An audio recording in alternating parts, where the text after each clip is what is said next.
દર્શક મિત્રો, મહામંથન મંતવ્ય ન્યૂઝમાં આપનું સ્વાગત છે।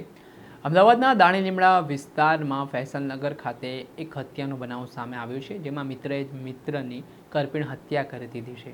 આ ઘટનામાં કહેવાય રહ્યું છે કે મૃતક છે અમાન પઠાણ અને તેનો મિત્ર હતો અરબાઝ મણિયાર। બંને ખાસ મિત્રો હતા। પરિવારજનોને કંઈ વાંધો હોવાથી બંનેને મિત્રતાથી દૂર રહેવા માટે કહેવામાં આવ્યું। ત્યાર પછી થોડા દિવસ પહેલાં અરબાઝ મણિયાર નામના આરોપીએ અમન પઠાણની બહેનને લઈને એક વિવાદિત અભદ્ર શબ્દનો ઉપયોગ કર્યો। બંને વચ્ચે ફરી ઝઘડો થવાની શરૂઆત થઈ અને મામલો સમાધાન કરવા માટે છે તે ફેસલનગર ખાતે આરોપી અને મૃતક છે તે મળ્યા। ત્યારબાદ બંનેએ ચા નાસ્તો કર્યો ને પછી એ જૂની વાત નીકળી। જોતજોતામાં ઝઘડો થયો અને ઝઘડો થયા બાદ વહેલી સવારે 7 વાગ્યાની આસપાસ ફેસલનગર વિસ્તારમાં સરા જાહેરમાં અરબાઝ મણિયારે છરીના આડેધડ ઘા ઝીંકીને અમન પઠાણની હત્યા નિપજાવી દીધી। આ ઘટનાથી સમગ્ર વિસ્તારમાં ઘેરા પ્રત્યાઘાત પડ્યા છે। આ ઘટનાની જાણ દાણીલીમડા પોલીસને થતાં પોલીસની ટીમ તાબડતોબ ઘટના સ્થળે દોડી આવી હતી। અમન પઠાણનું ઘટના સ્થળે જ મૃત્યુ નિપજતા તેના મૃતદેહને પોસ્ટમોર્ટમ અર્થે ખસેડવાની તજવીજ પોલીસ પ્રશાસને હાથ ધરી હતી। આ મામલે આરોપી અરબાઝ મણિયાર સામે હત્યા અંગેનો પોલીસે ગુનો નોંધ્યો। ત્યારબાદ તેની ગણતરીના કલાકોમાં ધરપકડ પણ કરી। આ મામલે શું કહી રહ્યા છે સ્થાનિક એસીપી, તેમને સાંભળો। આજ સવારે દાણીલીમડા પોલીસ સ્ટેશનમાં માહિતી મળેલ હતી કે ફૈઝલનગર વિસ્તારમાં એક ખુલ્લી જગ્યાએ એક હત્યાનો બનાવ બનેલ છે। તાત્કાલિક દાણીલીમડા પોલીસની ટીમ ત્યાં જઈને પ્રાથમિક તપાસ કરતા એવી જાણવા મળેલ હતી કે આ કામના જે મરણ જનાર છે અમનભાઈ ઈસરાર પઠાણ, ઉંમર વર્ષ 19 છે, ફ્રૂટની લારીનું કામ કરે છે। તેઓની હત્યા કરવામાં આવી છે અને હત્યાના ભાગરૂપે આગળ પ્રાથમિક તપાસ કરતાં તેવું જાણવા મળેલ છે કે આ કામના જે મરણ જનાર છે તેમના જ મિત્ર, જેનું નામ છે અરબાઝ ઉર્ફે ભાભી અમીનભાઈ મણિયાર, જેઓ ફૈઝલનગર દાણીલીમડા વિસ્તારમાં રહે છે, તેઓ દ્વારા તેઓની હત્યા કરવામાં આવી છે।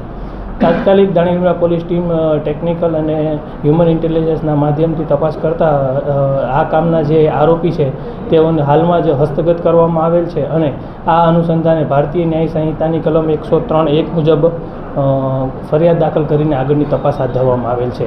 પ્રાથમિક કારણ તેવું જાણવા મળેલ છે કે આ કામના જે મરણ જનાર છે તે અને આ કામના આરોપી છે બંને મિત્ર હતા અને ગઈકાલે સવારના રોજ આ કામના જે ફરિયાદી છે તેઓના ઘરે આ કામના મરણ જનાર ગયેલા હતા અને ત્યાં મરણ જનાર બંને સાથે નાસ્તો કરીને ફરીથી દાણીલીમડા વિસ્તારમાં આવેલ હતા અને કોઈ કારણોસર રાત દરમિયાન આ બંને વચ્ચે ઝઘડો થયેલ હતો અને ઝઘડા દરમિયાન ચપ્પુના ઘા આ કામના મરણ આરોપીએ અલગ 7 થી 8 ચપ્પુના ઘા કરીને આ કામના મરણ જનારની હત્યા કરવામાં આવી છે। ઘા જે છે તેઓને પેટના ભાગે, પીઠના ભાગે, હાથના ભાગે કરવામાં આવેલ છે અને આરોપીને હસ્તગત કરતાં પ્રાથમિક માહિતી એવી મળેલ છે કે આ કામના જે મરણ જનાર છે તેઓએ આ કામના આરોપી છે તેઓની બહેન વિશે અપશબ્દ બોલેલ હતા, તે અનુસંધાને હત્યા કરવામાં આવી છે। આ કામના અન્ય જો કોઈ પણ કારણ હશે તે પણ તપાસના માધ્યમથી હાથ ધરવામાં આવશે અને ટેકનિકલ અને ફોરેન્સિક પુરાવા એકઠા કરીને કડકમાં કડક આરોપીને સજા થાય તેની કામગીરી દાણીલીમડા પોલીસ અને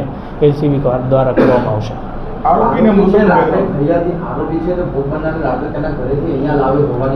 આગળના દિવસે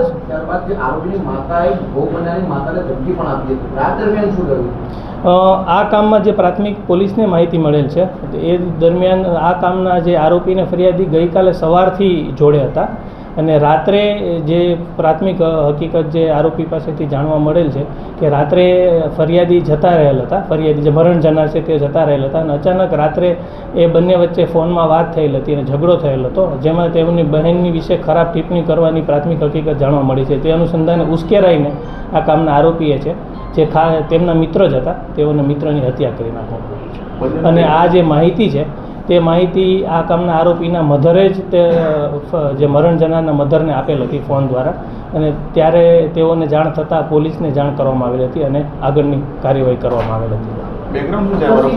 આ કામના જે ફરિયાદી છે અને આરોપી છે તેઓનું કોઈ ગુનાહિત બેકગ્રાઉન્ડ હાલ ધ્યાનમાં આવેલ નથી અને આ બંને જે છે જેમાં મરણ જનાર છે તેઓ ફ્રૂટની લારી કામ કરતા હતા, ચલાવતા હતા અને જે આરોપી છે તેઓ ગેરેજમાં એક મિકેનિક તરીકે કામ કરે છે।